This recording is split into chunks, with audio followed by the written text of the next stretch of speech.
রাজস্ব কর্মকর্তারা ব্যবসায়ীদেরকে মনে করে যে তারা দুর্নীতিবাজ, তো আপনারাও তো ফাঁকি দিতে চান, এটাও তো সত্য। বাংলাদেশের কয়জন ব্যবসায়ী, কয়জন উদ্যোক্তা 15 লাখ টাকার ছাগল কিনে কোরবানি দিয়েছে? আপনার মালিককে জিজ্ঞেস করেন, আমাকে জিজ্ঞেস করেন, আরও বড় বড় ব্যবসায়ী আছে জিজ্ঞেস করেন। এনবিআর এর মেম্বার কিভাবে এইভাবে একটা অর্থ, এটাই একটা ছোট্ট উদাহরণ, এর বেশি কিছু বলা না। সুপ্রিয় দর্শক, আপনাদের স্বাগত জানাচ্ছি আমাদের বিশেষ আয়োজন ডিসকাশনে। আপনারা জানেন এই অনুষ্ঠানে আমরা ব্যবসা বাণিজ্যের নানা দিক নিয়ে আলাপ করি, আর আপনাদের সঙ্গে আছি আমি সাইদ আরমান। প্রিয় দর্শক, নতুন অর্থ বছরে বেসরকারি বিনিয়োগে বড় উল্লম্ফন চান অর্থমন্ত্রী। জিডিপির 23.5% বিনিয়োগের হার 27.5% টেনে তুলতে চায় সরকার। এজন্য অবশ্য কয়েক লক্ষ কোটি টাকার নতুন বিনিয়োগ দরকার। তাহলে কি উদ্যোগ নিতে হবে বেসরকারি বিনিয়োগ বাড়াতে? এসব বিষয় নিয়ে আজ আমরা আলাপ করব।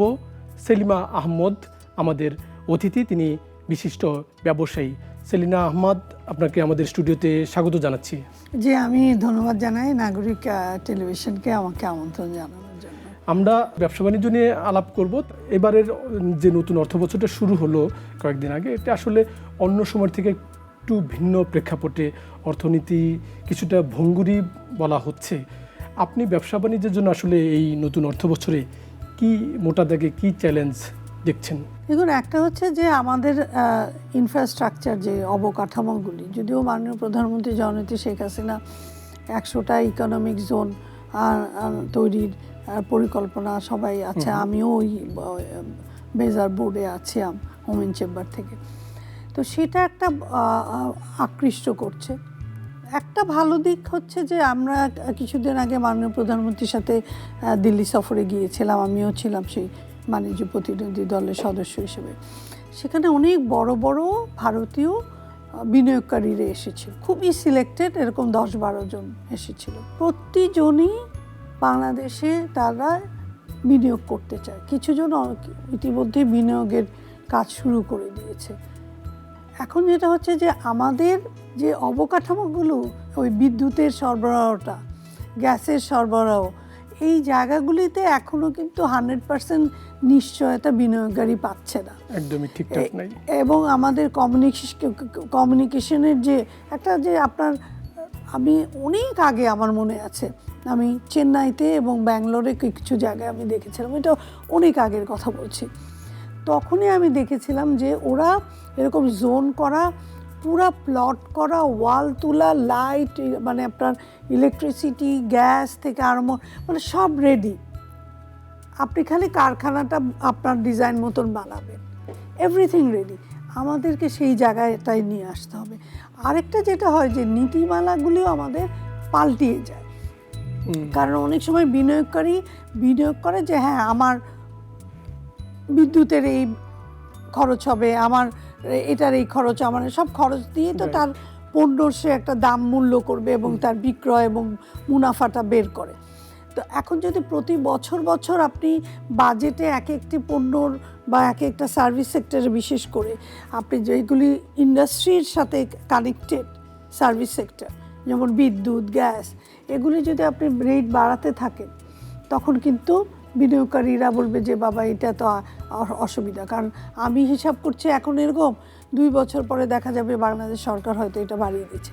সেই জন্য আমাদের সরকারের পক্ষ থেকে একটা দীর্ঘমেয়াদী কয়েকটা সাইডে, বিদ্যুৎ, গ্যাস, অন্য অন্য ইনফ্রাস্ট্রাকচারে দেওয়া, যে না আগামী 5 বছর ইন্ডাস্ট্রি যারা করবে তাদের বিদ্যুতের রেটেই থাকবে। এইরকম যদি একটা দীর্ঘমেয়াদী একটা পরিকল্পনা দেওয়া যায়, তখন আমার মনে হয় যে বিনিয়োগটা বাড়বে। তবে বিনিয়োগ বাড়ছে এবং আমাদের নতুন সরকার গঠন হয়েছে, যেটার প্রতি সকলের আস্থা আছে। আমিও আশা করি, যেটা আমি দেখে এসেছি, যে বিনিয়োগ বাড়বে। আপনি কিছু চ্যালেঞ্জের কথা বলেন। যদিও সরকার 100টি অর্থনৈতিক অঞ্চল করছে, এটি ইতিবাচক জায়গা।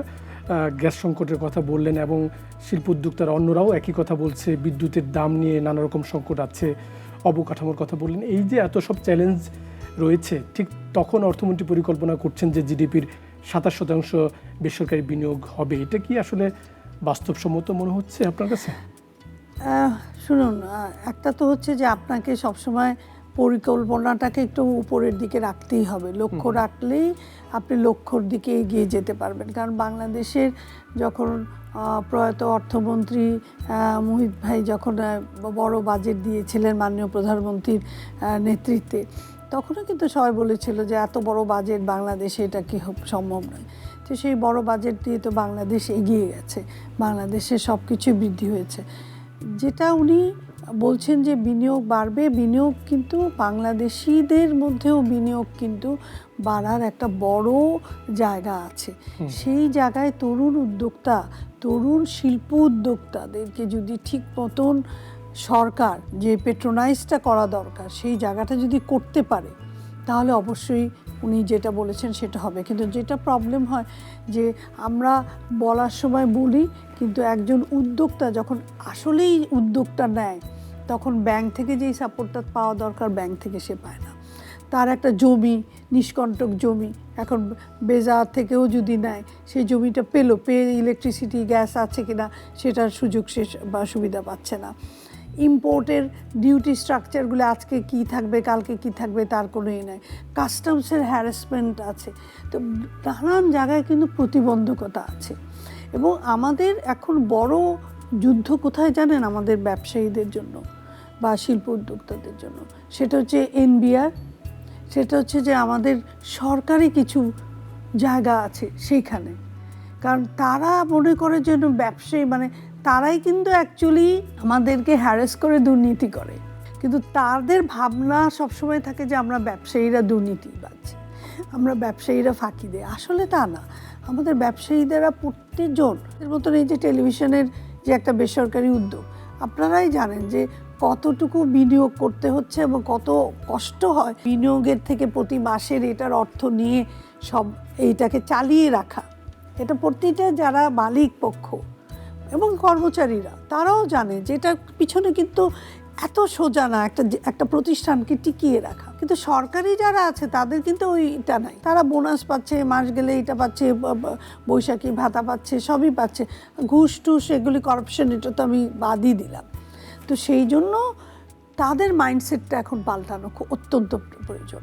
তারা যদি ফ্রেন্ডলি না হয়, ব্যবসায়ী ফ্রেন্ডলি না হয়, তাহলে কিন্তু খুবই এনবিআরের একটা বিরাট একটা জায়গা আছে যে তারা আমার কাছে মনে হয় যারা ভ্যাট ট্যাক্স দেয় তাদেরকেই বেশি হ্যারাস করে, আর যারা দেয় না তাদেরটা বাদই। মানে আপনি দিচ্ছেন, সো আপনি দিচ্ছেন যখন আপনি তো জানা পার্টি, আপনি দিচ্ছেন, তো দেখি ওরা আরও ধরি কীভাবে করা যায়। এইরকম কিছু হ্যারাসমেন্ট আমাদের আছে, যে জন্য উদ্যোক্তারা উদ্যোগ নিয়েও কিন্তু সেভাবে পিছিয়ে পড়ছে। কিন্তু বাংলাদেশে একটা বিরাট বড় তরুণ প্রজন্ম। আমি নারী উদ্যোক্তা, আমি গতকালকে আমার একটা উদ্যোক্তা, আমরা নারী উদ্যোক্তা মানে কি বুঝি যে ফ্যাশন ডিজাইন, শাড়ি করছে, বুটিক, বাটিক্স, বিউটি পার্লার আর হস্তশিল্প, এটা না। কালকে দেখলাম সেই ডিটারজেন্টে, মানে আপনি চিন্তা করেন বড় বড় মাল্টিন্যাশনাল কোম্পানিগুলি আছে এবং আমাদের দেশেরও বড় বড় বেশ কয়েকটা কোম্পানি এখন কিন্তু হচ্ছে আমাদের কাপড় ধোয়ার যে পাউডারগুলি, ওয়াশিং পাউডার, এই ওয়াশিং পাউডারের সে প্যাকেট করা বিউটিফুল একটা প্যাকেজিংয়ে কন্টেনারের মধ্যে হ্যান্ড সোপ, লিকুইড সোপ সে করেছে। একটা নারী উদ্যোক্তা এই জায়গায় এই লেভেলে চিন্তা করবে, আমি কিন্তু কখনো চিন্তা করি নাই। মানে আমি নিজেও একজন নারী, নিজেও উদ্যোগ নিয়ে কাজ করে আসছি, আছে প্রায় বিগত 40 বছর ধরে। আমার হাতে শত শত হাজার হাজার নারী উদ্যোক্তা সৃষ্টি হয়েছে, আমি কিন্তু এরকম দেখি নাই। এই যে একটি বৈপ্লবিক একটা বিবর্তন হয়েছে, এটা কিন্তু মাননীয় প্রধানমন্ত্রী জননেত্রী শেখ হাসিনা কিন্তু আমাদেরকে এই পরিবেশটা করে দিয়েছে। কিন্তু সরকারের যখন আমরা মেইন রুটে যাই, কাজ করতে যাই, তখন কিন্তু এই দুর্নীতির একটা বিরাট বাধা। আপনি ব্যাংকিং খাতের প্রসঙ্গ টানছিলেন, আপনি দুটো রাষ্ট্রায়ত্ত ব্যাংকের পরিচালক ছিলেন, তিনটা, সোনালী ব্যাংকেও ছিলেন, জনতা ব্যাংকে ছিলেন, বাংলাদেশ কমার্স ব্যাংকে, বিডিভিএল, আচ্ছা বিডিভিএল এ ছিলেন। তো এই যে ব্যাংকিং খাত বর্তমানে বলা হচ্ছে যে এক ধরনের হাবুডুবু খাচ্ছে, আপনাদের ব্যবসা বাণিজ্যের জন্য তো আসলে একটা খুব শক্তিশালী ব্যাংকিং খাত খুব জরুরি অর্থনীতির জন্য। ব্যাংকিং খাত নিয়ে আসলে আপনার মন্তব্যটা কি? দেখুন, এখানে সবচেয়ে বড় যেটা আমি বুঝি যে ব্যাংকিং খাতে যে দুর্নীতিটা হয় বিশেষ করে আমরা রাষ্ট্রায়ত্ত ব্যাংকগুলিতে যেখানে দেখেছি, অপরাধীগুলি কতটুকু শাস্তি পেয়েছে আজ পর্যন্ত? নজিরবিহীন শাস্তি কি পেয়েছে? নজিরবিহীন কিন্তু ঘটনা ঘটিয়েছে, রাইট, তাই না?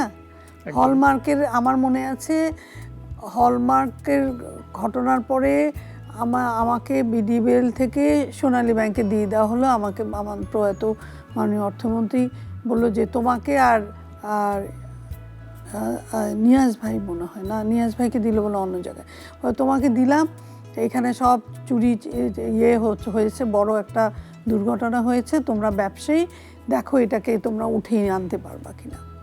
তখন আমরা যাওয়ার পর কিন্তু ওদের বেশ অনেক অ্যাসেট ছিল, মানে অ্যাসেট মানে কি মুভেবল অ্যাসেট, মানে গরু, ছাগল, তারপরে এইসব কী কী ওদের বানিয়েছিল।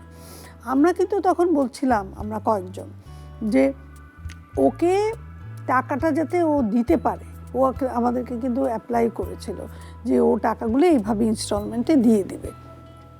আমরা বলেছিলাম যে কিছুদিন চান্স দেওয়া হোক, কারণ জিনিসপত্র রয়ে গেছে, ওগুলিকে ও ম্যানেজ করে ও যদি ইনস্টলমেন্টই দিতে পারে। আমরা একটা প্র্যাকটিক্যাল ইয়েতে যেছি, কারণ আমাদের টাকাটা উঠানোটা টার্গেট।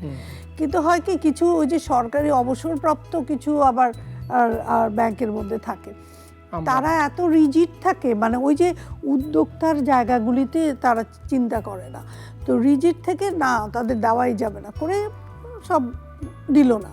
না দেওয়াতে কি দাঁড়ালো, ওই গরুগুলি মনে করেন যদি 5,000 গরু থাকে, সেই গরু হয়ে গেল 4,000, 4,000 থেকে হয়ে গেল 3,000, 3,000 থেকে 2,000, মানে গরু কমতেই থাকলো।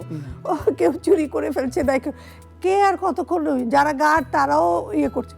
আলটিমেটলি আপনি দেখা যাচ্ছে যে ব্যাংকের যতটুকু অ্যাসেট আছে, মুভেবল অ্যাসেটগুলি, ওগুলো কিন্তু আস্তে আস্তে আস্তে চলে যাচ্ছে। তো ওই যে একটা স্ট্র্যাটেজিক করা, যে এই লোকটার দুর্নীতি করেছে, বাট এই লোকটার থেকে আমি কি করে টাকাটা নিয়ে আসতে পারি, উঠিয়ে নিয়ে আসার কিন্তু আর পরিকল্পনা। তো এই লোকটাকে কোনো কিছুদিন জেলে রাখে, জেলে রাখার পরে কি করে না করে, হয় ও বের হয়ে যায়, নয় জেলে থাকে, না ওর ডামি থাকে, অনলি আল্লাহ জানে, কিন্তু সলিউশন কিন্তু হয় না। সরকার কিন্তু ওইটার উদ্ধার করে নিয়ে আসতে পারে না।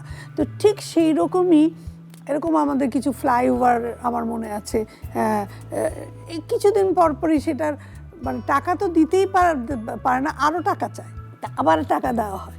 তো এই যে দুর্নীতিগুলি করা হয়, এই দুর্নীতিগুলি যখন করা হয়, তাহলে কেন এটা করতে দেওয়া হয়? এরপরে কিন্তু বাংলাদেশ ব্যাংক থেকে একটা দেওয়া হলো, মানে একজন রিপ্রেজেন্টেটিভ দেওয়া হলো, সেখানেও আমরা কিন্তু অনেক রকম লোক দেখেছি। তো সেটা হচ্ছে যে আসলে আপনার ব্যাংকের যে প্রসিডিওরগুলি, আমাদেরকে কিছু কিছু জিনিস আপনি দেখবেন যে এই ঘটনাটা ঘটতেই পারে না, এই ঘটনাটা তাহলে ঘটলো কীভাবে, তাহলে আমার মনিটরিং সিস্টেমটা কোথায় ছিল? এই আজকাল কিন্তু দেখেন ব্যাংকের একটা চেক হলে কিন্তু ব্যাংকের লোকরা ফোন করে যে আপনার একটা 3 লাখ টাকার চেক আছে, আপনি কি চেক করবো কিনা। আর সেখানে হলমার্ক বা অন্য অন্য জায়গায় কোটি কোটি টাকার চেক, বলো এলসি ছাড়া ছাড়া টাকা পেমেন্ট হয়ে গেল। তো সেই জন্য হচ্ছে যে এখানে একেবারে সবারই একটা দুর্নীতির সাথে জড়িত ছিল। তো আমরা বেসিক্যালি যেটা হয়, আমরা যারা দায়িত্বে যাই তারাও আমরা কিন্তু দায়িত্বটা কেন জানি সঠিকভাবে পালন, একটা চক্রের মধ্যে মনে হয় সবাই পড়ে যাই আমরা। আপনি দুর্নীতির কথা বলছিলেন, অনেক দিন ধরে আলোচনা হয় ব্যাংকিং খাতে সুশাসন ফেরাতে একটি শক্তিশালী কমিশন যাতে করা হয়। আপনি যেহেতু ব্যবসায়ী হিসেবেও কাজ করছেন, আবার 3টি ব্যাংকের পরিচালক হিসেবে কাজ করে এসছেন, আপনার কি মনে হয় একটি কমিশন করলে কিছুটা সুশাসন ফেরানো যাবে? বাংলাদেশ ব্যাংক তো অ্যাকচুয়ালি এখানে একটা ওয়াচডগ হিসেবে আছে। এখন কথা হচ্ছে যে অনেক কিছুই করা যায়, করলে ভালোই হয়, কিন্তু কাদেরকে দিয়ে করা হবে, এটা কি আবার আরেকটা মানে এমন লায়াবিলিটি না হয়ে যায়? কারণ অনেক সময় দেখা যায় যাদেরকে দিয়ে করা হলো তারা আরও জিনিসটাকে খারাপ করছে। আমাদের যেটা হয় যে আমরা অনেক সময় কিন্তু মেধার কিন্তু মূল্যায়ন করি না আমরা। আপনি লবিংটা, আপনি কানেকশনটা যতটুকু আপনি করতে পারবেন, আপনি ততটাই আপনি কিন্তু এগিয়ে যেতে পারবেন। আমার নির্বাচনে হারার পিছনে কারণটা তো আজকে আমি আপনাকে পাবলিক টেলিভিশনে বলতে পারবো না। তো আমি তো অ্যাকচুয়ালি হারি নাই। তো সেই রকমই কিন্তু এরকম অনেক কিছু আছে যে আপনি দায়িত্বপ্রাপ্ত যারা হয় তারা কিন্তু সঠিকভাবে ওই দায়িত্বটা পালন করতে পারে কি না সেটাও কিন্তু অনেক ব্যাপার আছে। যেমন আজকে আমার এলাকার জনগণরা সারাক্ষণই বলছে যে এখন ওখানে চাঁদাবাজি বেড়ে গেছে, ওখানে নানান রকম দুর্নীতি হচ্ছে, তরুণরা আমি যেইভাবে একটা রেস্ট্রিক্টেড রেখেছিলাম সেই জায়গাগুলিতে নাই। তো এরকমই কিন্তু আপনাকে খালি বসালেই হবে না, কোন লোকগুলিকে বসাচ্ছেন সেটা ইম্পর্টেন্ট।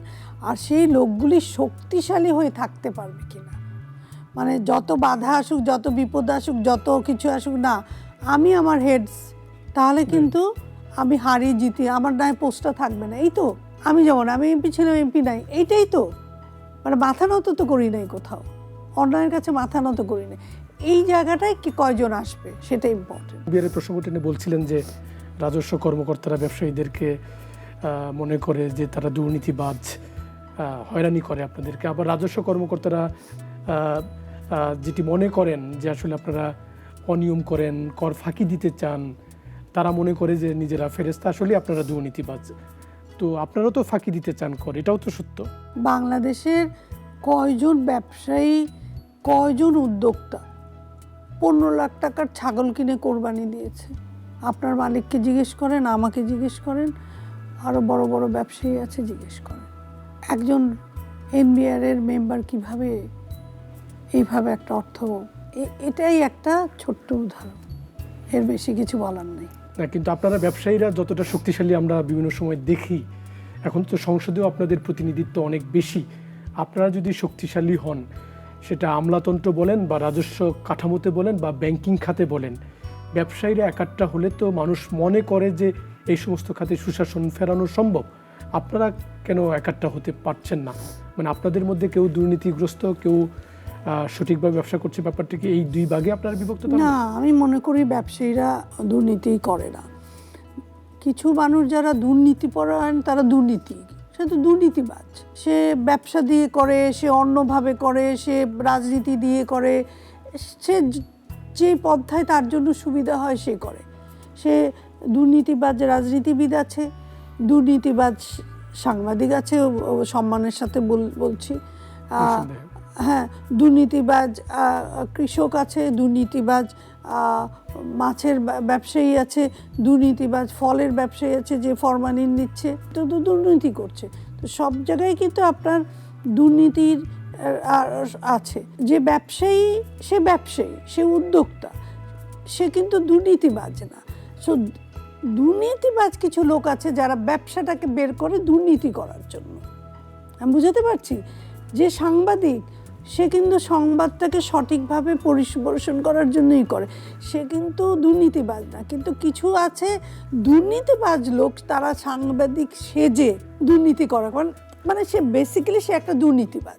সে যার যখন যেটা প্রয়োজন সে তখন সেটার ভেদটা নিয়ে নেয়। মানে আমার সাংবাদিক হওয়ার প্রয়োজন, আমি সাংবাদিক হবো, আমার ব্যবসায়ী হওয়ার প্রয়োজন, আমার ব্যবসায়ী, আমার আর এখন কৃষক হওয়ার প্রয়োজন, মানে তার সুবিধা মতন যায়। এই দুর্নীতিপরায়ণ লোকদের সাথে আমাদেরকে মিলালে হবে না। আমরা অনেক কষ্ট করে ব্যবসা করে টিকে আছি, প্রতিটি মানুষের, বিশেষ করে এখন বাংলাদেশের প্রতিটি ব্যবসায়ী অনেক কষ্ট করে টিকে আছে। কারণ আমদানি করতে গেলে আমাদের ডলার প্রাইস, আমাদের ডিউটি স্ট্রাকচার বা বাজারের যে চাহিদা, সেটার সাথে আমাদের ম্যাচিং হচ্ছে না। আমার কর্মসংস্থানের আমার যে লোকজনের মাসের বেতন দেওয়া, আমার ইলেকট্রিসিটি বিল, আমার গ্যাসের বিল, আমার সব কিছু করতে যে আমি হিমশিম খাচ্ছি। সুতরাং এনবিআরের লোক যদি বলে যে ব্যবসায়ীরা দুর্নীতিবাজ, এটা আমি অ্যাকসেপ্ট করব না। আমার কথা হচ্ছে আপনি হ্যারেস করবেন না, আপনি সঠিকভাবে আসেন এবং যুক্তির সাথে আসেন। আপনারা এখন কি করছেন যে আপনারা একটা জিনিস বলে আপনি আপনার ওয়েবসাইটে দিয়ে দিচ্ছেন, সারা দুনিয়ার লোক আমার বছরকে বছরের আমার যে সততার বা সুনাম, সেটাকে আপনি একটা ইয়ে করে দিলেন। তারপর আমি মামলা করলাম, মামলা করে আমি হয়তো আমি জিতে গেলাম, জিতে আবার ঠিকই আমার প্রবলেম আমি সলভ করলাম।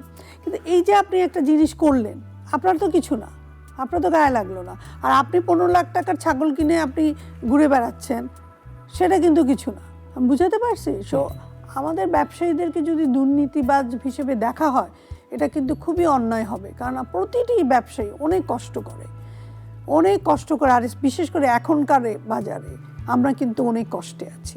আপনি নারী উদ্যোক্তার প্রসঙ্গ টানছিলেন। আপনি নারী উদ্যোক্তাদের প্রতি আপনার দরদ আসলে 35-40 বছর ধরেই আমরা শুনছি। আপনি নারী চেম্বার করে একটা নজির তৈরি করেছেন, এবং এখন তো মাননীয় প্রধানমন্ত্রীর ইনস্ট্রাকশন আছে যে সারা দেশে জেলা পর্যায়েও নারী চেম্বার করতে হবে। এই চিন্তাটা আসলে কিভাবে আপনার তৈরি হলো একটু বলবেন? তো এফবিসিসিআই এবং বাণিজ্যিক সংগঠনের সাথে কিন্তু অনেক, মানে একদম ছাত্রী অবস্থা থেকে, ইউনিভার্সিটি যখন পড়ি তখন থেকেই ছিলাম বাংলা ক্রাফটের সাথে, অটোমোবাইল অ্যাসোসিয়েশনের সাথে। পরবর্তীতে আমি 1998-তে পরিচালক হই, একমাত্র পরিচালক যে নারী আর কি এফবিসিসিআইতে। এবং পরবর্তীতে 2000-এও ইলেকশন করে হই। তো মাননীয় প্রধানমন্ত্রী তখন মাননীয় প্রধানমন্ত্রী জননেত্রী শেখ হাসিনাই ছিলেন। তো যখন আমাদেরকে দেখতেন আর কি বিসিসিআই হিসেবে, আমরা যখন ওনার সাথে যেতাম, উনি সবসময় বলতো একজন, মানে উনি চেত যে আরও নারী আসুক। যাই হোক, আমি 2000-এ করার পরে আমার কাছে মনে হলো আমি ইলেকশন করলাম, জিতলাম। আমার সাথে আমার যে প্যানেল ছিল, প্যানেলে গাজী ভাই এখন যে আমাদের মাননীয় এমপি, তো ওনার প্যানেল, উনি আমাদের প্যানেল লিডার ছিল। তো উনি আর হতে পারে নাই ভাইস প্রেসিডেন্ট। তো আমারও খুব মন খারাপ ছিল। তো ওই সময় আমরা ইউএনএসক্যাপের একটা দিল্লিতে একটা অনুষ্ঠান ছিল, যেখানে আমাদের এরকম আমাদের সিনিয়র ইনফ্লুয়েন্সিয়াল নারী উদ্যোক্তাদের একটা মিটিং ছিল। তখন শ্রীলঙ্কাতে ওমেন চেম্বার হয়েছে। তো তখন ওরা বললো যে সেলিমা, তুমি একটা কাজ করো, তুমি বাংলাদেশে ওমেন চেম্বার করো। কারণ শ্রীলঙ্কায় হয়েছে, এরকম করে যদি প্রতি দেশে এরকম একটা ওমেনদের একটা সংগঠন হয় তাহলে ভালো হবে। তো আমি বললাম that's a very good idea, আমিও এফবিসিসিআইতে থাকতে চাই না। তা আমি এসে এফবিসিসিআই থেকে দায়িত্ব না নিয়ে আমি কিন্তু রিজাইন করলাম। এফবিসিসিআই হিস্ট্রিতে এটা যে ইলেকশন, এখন তো শুনি কীভাবে ইলেকশন হয়। হ্যাঁ, তো যাই হোক, আমি ইলেকশন করে আমি দায়িত্বও নেই, আমি নির্বাচন করলাম। নির্বাচন থেকে, মানে ইলেকশন থেকে চলে গেলাম পরিচালক পদ থেকে, যে আমি ওমেন চেম্বার। তো ওমেন চেম্বার যখন করতে যাই, তখন ওমেন চেম্বারে করার ট্রেড অর্ডিন্যান্স অ্যাক্টে সারা বাংলাদেশ ব্যাপী ওমেন চেম্বার হয় না, লতে হয় না।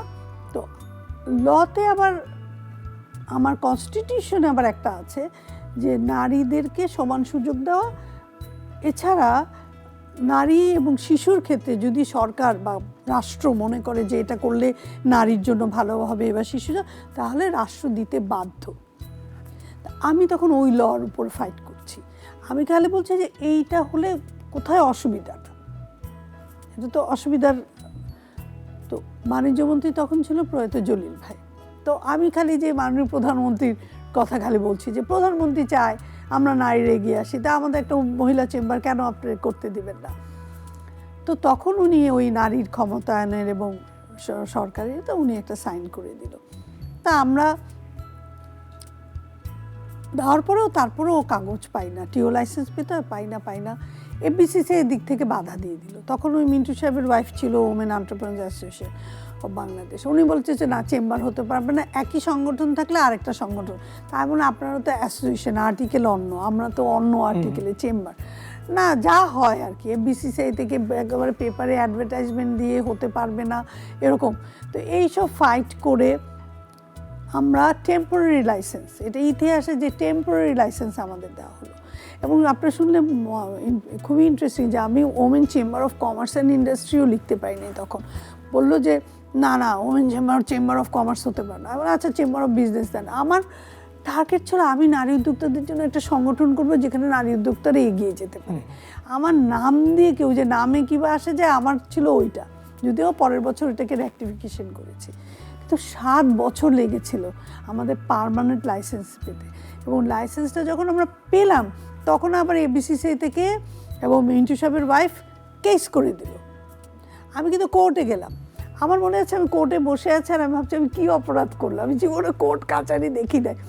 তো এইভাবেই কিন্তু আমরা একটি সংগঠন করলাম এবং আজকে আপনি দেখেন সেখানে জেলায় জেলায় সংগঠন হচ্ছে। তাহলে বাংলাদেশ কত মাননীয় প্রধানমন্ত্রীর নেতৃত্বে এগিয়ে গেছে, যেখানে একটি নারী উদ্যোক্তাদের সংগঠন আজকে 24 বছর আগে করাই যাচ্ছিল না, আইনও পারমিট করছে না, ব্যবসায়ী গোষ্ঠী দিচ্ছে না, কেউ আপনাকে সাপোর্ট করছে না, সেখানে আপনি আজকে দেখছেন এই যে নারীদের এই যে অগ্রগতি, নারীরা যে এগিয়ে গেছে, নারী পুরুষের সমতা ছাড়া কোনো দেশের উন্নয়ন সম্ভব না। আপা, আপনি একটি সংগঠন করতে যে চ্যালেঞ্জের কথা বললেন, সংগ্রামের কথা, ঠিক সেই প্রেক্ষাপটে একটু জানতে চাই, তাহলে বাংলাদেশের নারী উদ্যোক্তা যদি আসলে কোনো বিনিয়োগ নিয়ে আসতে চায়, তার আসলে কী ধরনের প্রতিকূলতার মধ্যে পড়তে হয়? প্রতিকূলতা তো আছে, প্রতিকূলতা আছে। আপনি রাস্তাঘাটে যাবেন, আপনার ইফটিজিং আছে, আপনি পাবলিক ট্রান্সপোর্টে চলবেন, আপনার নানান রকম কষ্ট আছে, আপনি মার্কেট প্লেসে বসবেন, আপনার হ্যারাসমেন্ট আছে, প্রতিকূলতা কিন্তু আছে। কিন্তু যেটা হচ্ছে যে আমার সেই ঘুরে ফিরে আসে আমার আইনের শাসন, আমার যে সরকারের যারা আছে ওখানে পুলিশ বলুন, আপনি প্রশাসন বলুন, তারা কতটুকু নারী সহায়ক পরিবেশ দিচ্ছে, তারা কতটুকু সাপোর্ট দিচ্ছে। তো এই জন্য একটা জিনিস ভালো এখনকার নারী উদ্যোক্তাদের জন্য যে সংগঠনগুলি আছে। আমরা যেমন অনেকগুলি ক্ষেত্রে আমরা করেছি যে ট্রেড লাইসেন্স করতে গেছে সেই নারীটা হয়তো কোনো পার্সোনাল হ্যারাসমেন্টের মতন ফিল করেছে বা কোনো অর্থনৈতিক করাপশনের তার কাছে চাওয়া হয়েছে, যেটা সে কমফোর্টেবল না। আমরা যেটা করেছি, তুমি প্রথমে গেছো যে তোমার কাছে এই জায়গায় ঝামেলা মনে হয়েছে, পরের দিন 7 জন একসাথে যাবা। 7টা নারী যখন থাকবে, ওই পুরুষ কিন্তু ঘুষ বলেন বা তাকে হ্যারাসমেন্ট কোনোটা করার কিন্তু সাহস থাকে না। তা আমরা এই জায়গাগুলি কিছু, আমার কাছে সবসময় মনে হয় এটা যে আমার নিজের ব্যক্তিগতভাবেও আমি অনেক অল্প বয়স থেকে ব্যবসা বাণিজ্যে এসেছি। প্রত্যেকটা নারীকে নিজেকে ঠিক জায়গায় রাখতে, মানে নিজেকে প্রোটেক্ট করতে, সেটা যেভাবেই হোক, ভার্বাল হ্যারাসমেন্ট বলেন, আপনি ফিজিক্যাল হ্যারাসমেন্ট বলেন, বা আপনার ব্যবসায়িক ক্ষেত্রে বলেন, আপনাকে কিছুটা একটা প্ল্যানিং করে নিতে হবে। আপনি যদি প্ল্যানিং না করেন, আপনি কিন্তু ওই যে স্রোতে ভাসিয়ে দেন, তাহলে কিন্তু আপনার কোনো না কোনো সময় আপনি বাধাগ্রস্ত হবেন। আপনি কিন্তু আমি ইকুয়াল চাই, আমি চাই আমি যখন নারী পুরুষ একসাথে চলবো, আমি একটা মানুষ হিসেবে যাবে, পুরুষটা আমার সাথে কোনো রকম ওই হ্যারাসমেন্টে আসবে না। কিন্তু এটাও আবার আমার মনে রাখতে হবে যে আমি কিন্তু একজন নারী। আমি যখন এলাকায়ও যখন আমার লোকজন ঘিরে আছে, আমিও কিন্তু হাতটা একটু এরকম রাখি, বুঝছি, মানে আমার নিজের প্রোটেকশনটা তো আমার। এখন আরেকজন করলেও তো ওকে আমি পরে মারলাম, কাটলাম, পিটালাম, সবই করলাম, কিন্তু আমি তো মানসিকভাবে আমি তো একটা কষ্টে গেলাম, তাই না? আমাকে যদি কেউ শারীরিকভাবে বা ভার্বালি হ্যারাস করে, আমি কিন্তু মানসিকভাবে আমি কিন্তু কষ্ট পাই, কারণ একজন নারী হিসেবে। তো এই কৌশলটা কিন্তু আমরা মানে আমার ব্যক্তিগতভাবে আমি কিন্তু মানে প্রথম থেকে আমরা করে আসছি।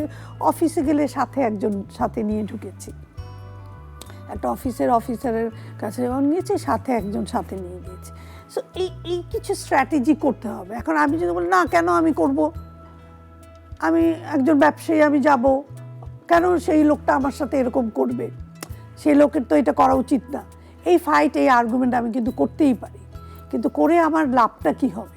আমি যখন ওরকম একটা শিকারে হয়ে যাব, তখন কিন্তু আমি মানসিকভাবে অনেক বেশি কষ্ট পাই। তার চেয়ে আমি আগে প্রিকশনটা নেই, সো দ্যাট আমি ওই জায়গায় না পড়ি। আপা, আমি একেবারে শেষ দিকে এসে একটা লাস্ট প্রশ্ন আমার, একটু আপনাদের কোম্পানি সম্পর্কে, নিটল নিলয় গ্রুপ সম্পর্কে। আমরা শুরুতে আলাপ করছিলাম যে এখন তো ব্যবসা বাণিজ্য প্রথম প্রজন্ম থেকে দ্বিতীয় প্রজন্ম এবং কোথাও তৃতীয় প্রজন্মের কাছে যাচ্ছে। তো আপনাদের ব্যবসা, তো আপনাদের সন্তানরা, আপনার সন্তান এখন এমডি হিসেবে আছেন, একটু বলবেন যে এই দ্বিতীয় প্রজন্মের ব্যবসা বাণিজ্য তারা কেমন করছে, বা তাদের প্রতি আপনারা যারা প্রথম প্রজন্মের ব্যবসায়ী, তারা আসলে কি পরামর্শ দিয়ে যাবেন? যেটা হচ্ছে ওরা অনেক বেশি স্ট্রাকচার্ড, অনেক বেশি গুছানো। অনেক সময় মনে হয় যে এত গুছানো বোধহয় ঠিক না। আমরা হচ্ছে উদ্যোক্তা, উদ্যোগ নেই, ভুল করি, আমাদের সব কিছুই কিন্তু ইমোশন অনেক কাজ করে। কিন্তু নতুন প্রজন্ম আমার মনে হয় ইমোশনের চেয়ে প্র্যাকটিক্যাল অনেক বেশি, যেটা তাদেরকে সেফটি জোনে রাখবে অনেক বেশি।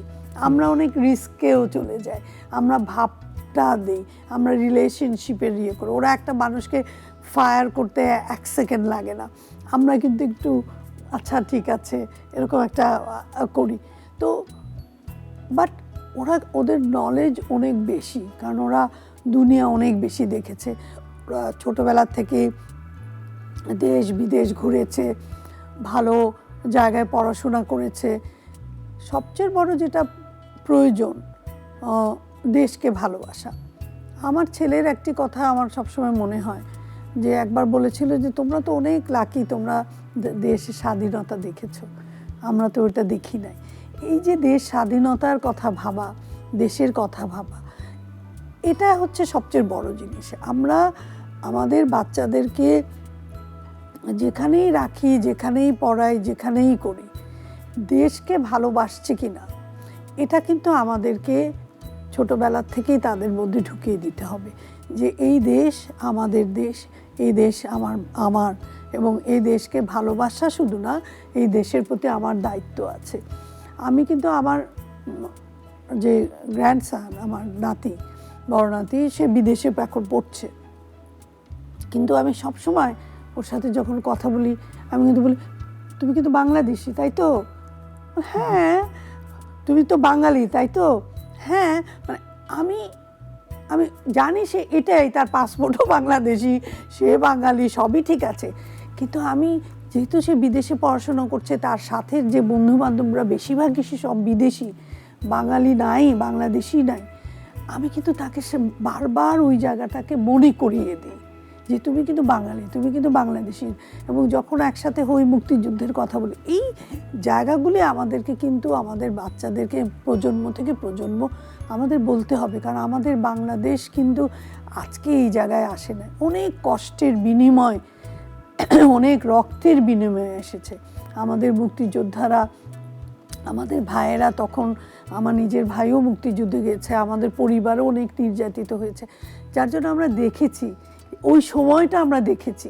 সুতরাং ওই সময়টার কষ্টটা যদি আমার এই প্রজন্ম, আমি দেখেছি, আমার বাবা দেখেছে, আমার মা দেখেছে, আমার ভাই দেখেছে, কিন্তু আমারই রক্তের, আমার ছেলে, আমার ছেলের ঘরের ছেলে বা তার ঘর বা এই প্রজন্মের, তারা যদি কিছুই জানলো না, তারা যদি অনুভব করলো না, তাহলে কিন্তু এই দায়িত্ব আমাদের। সুতরাং আমাদেরকে করতে হবে। কিন্তু অন্যদিকে আমাদের দেশেরও দায়িত্ব হচ্ছে, কারণ এখনকার বাচ্চারা, প্রজন্মরা কিন্তু দুর্নীতি চায় না, এখনকার প্রজন্ম হিপোক্রেসি চায় না, এখনকার প্রজন্মরা মিথ্যা চায় না। সুতরাং আমাদেরকে দায়িত্ব হচ্ছে যে এমন একটি সমাজ দেওয়া, যেখানে আমাদের বাচ্চারা বিদেশে যাবে, পড়াশোনা করবে, শিক্ষা নিয়ে আসবে, সব করবে। আমরা নিজেরাও করেছি, বাইরে যে শিক্ষা দীক্ষা নিয়ে এসেছি, কিন্তু দেশকে ভালোবাসা এবং দেশকে সৎভাবে একটা সৎ পরিবেশে তারা যাতে কাজ করতে পারে, সেই পরিবেশটা কিন্তু আমাদের দিতে হবে, যেটা এই মুহূর্তে কিন্তু একটু হুমকির মধ্যে আছে। আপনাকে অনেক কৃতজ্ঞতা আমাদেরকে সময় দেওয়ার জন্য। আপনাদেরকেও অনেক ধন্যবাদ। প্রিয় দর্শক, আমরা এতক্ষণ বেসরকারি খাতে ব্যবসার পরিবেশ নিয়ে আলাপ করলাম। আমাদের অতিথি যেটি বললেন যে আমাদের বিনিয়োগ বাড়াতে কিন্তু আসলে একটা সুষ্ঠু সুন্দর ব্যবসার পরিবেশ দরকার। এনবিআর যাতে কোনো ব্যবসায়ীকে হয়রানি না করে, ব্যাংকের পরিবেশ যাতে ঠিক থাকে, ব্যাংক থেকে যাতে তারা পর্যাপ্ত ঋণ পায়, এই বিষয়গুলো নিশ্চিত করতে হবে। একই সঙ্গে সুশাসন নিশ্চিত করতে হবে দেশের সার্বিক পরিস্থিতিতে। আজ এখানেই শেষ করছি। সবাই নিরাপদে থাকবেন, সুস্থ থাকবেন।